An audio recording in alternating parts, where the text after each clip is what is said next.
Welcome back to Between Bells. Well, sports and mental health. You often don't hear those two things in the same sentence, but that's all changing thanks to an emotional essay from Cleveland Cavs star Kevin Love in the Players Tribune.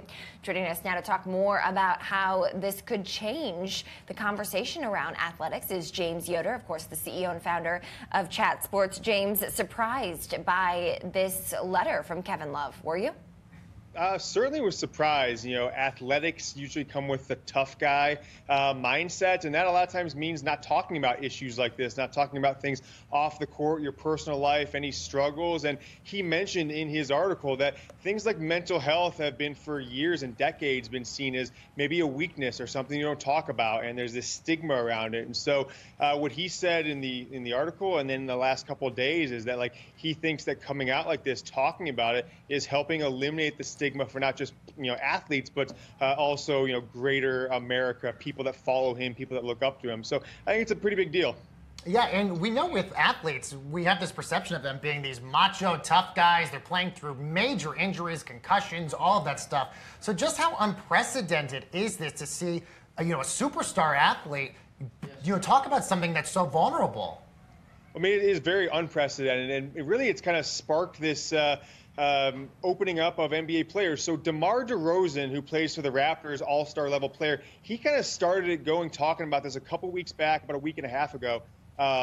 But he started talking about this when he came out and said, depression's a real thing. Kevin Love said that inspired him to write this letter or this article. And then just in the last couple of days, another guy named Kelly Oubre Jr., who plays for the Washington Wizards, has come out and talked about his issues with anxiety. So we've seen 3 players in like a 2-week period talk about this. So I think it'll be more, openly accepted amongst, NBA community. Kevin Love has just talked about all the outpouring of support he's got from, teammates, people on other teams. They're just coming up to him, messaging him, saying how much his article has really helped them, helped other people they know. So I think there's a big moment for the stigma being eliminated as far as mental health being a weakness when it comes to being an athlete.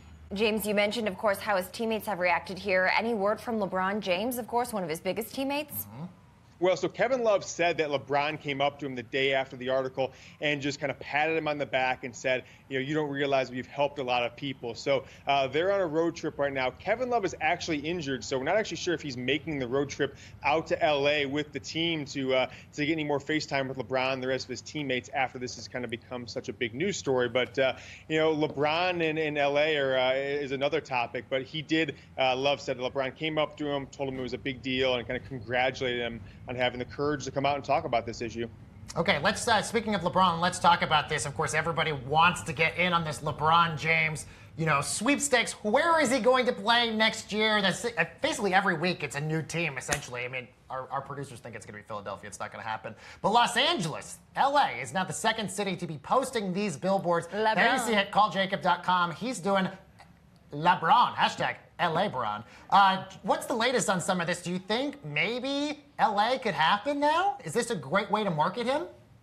I mean, if you're LeBron, you got to ask yourself what's most important. If it's to win multiple championships, he's 33 years old. If he wants to win multiple championships down the road, I don't think it's L.A. because he might not ever get to a finals again if he goes to L.A. Unless something unprecedented happens with he gets a bunch of new talent to come with him, which could happen. So L.A. is going to make their pitch. There's certainly, there's a lot of glitz and glamour and championships that surround it. He's got a home in L.A. He's called L.A. his home on social media in the past. So there certainly is a lot of intrigue there. Your producer is pushing for Philadelphia. I would think that would be his best option if you think about how can I win a championship in the future if you're LeBron, outside of staying with Cleveland, of course. And so they've got 2 superstar level players under 23 years old. Then they've got Markelle Fultz, the number 1 pick in the draft, who hasn't even really contributed a ton to their team just yet. So I think that LeBron to Philly makes the most sense from a basketball perspective, but LA probably most from the post-career and business perspective, get things going in movies and TV and things like that.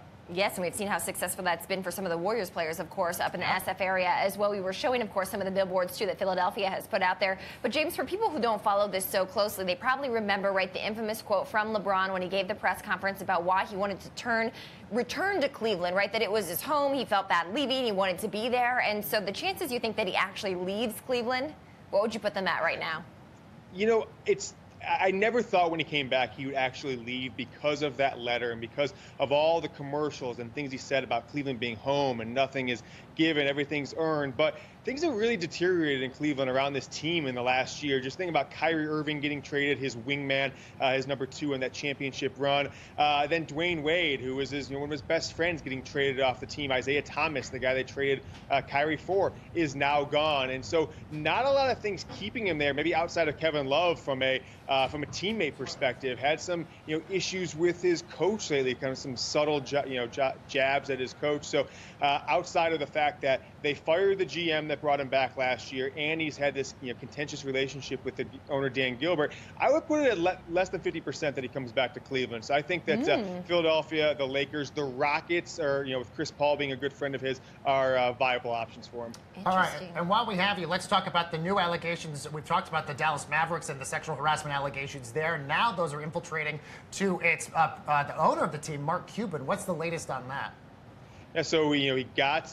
This is not a situation where someone is coming out and saying, "Hey, 6, 7, 8 years ago this happened. Now I want to bring it up." This is actually a weekly newspaper in the state of Oregon that uncovered this police investigation from April 2011 when the Mavericks were in Portland playing against the Trailblazers in the playoffs. They went on to win the championship. The Mavs did, Cuban's only title as owner, and it's some pretty damning things towards if he actually is guilty of this. It's very serious stuff. And so this newspaper uncovered it. It says Mark Cuban went down a woman's pants without her consent at a bar while they were taking a picture, and Cuban denies it. He says he took a lie detector test back then to prove it, but the evidence against him, where the woman went directly to her friends, reported it to them instantly within moments of it happening, I think doesn't look good. And so I don't think this one's going away from Mark Cuban because of that. And it's not like someone's trying to drum it up. This newspaper got across this police investigation, they publish it, and now Mark Cuban is under some big time scrutiny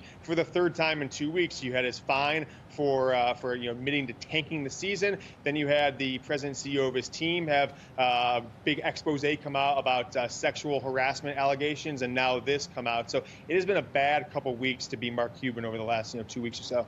James, of course, we know the NBA is looking into this. Do you think that they'll take action at all?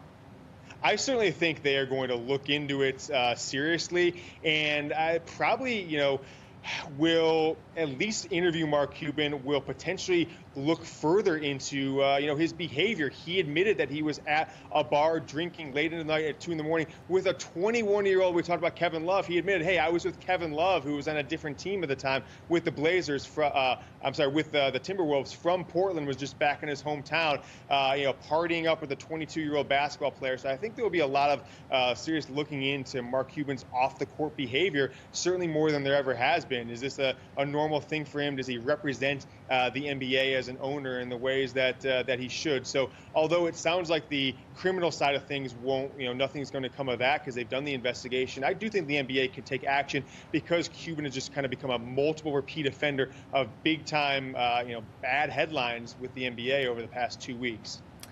All right, James Yoder, look, a lot going on with the NBA right now. James is the CEO and founder of Chat Sports. Thank you for joining us. Appreciate it.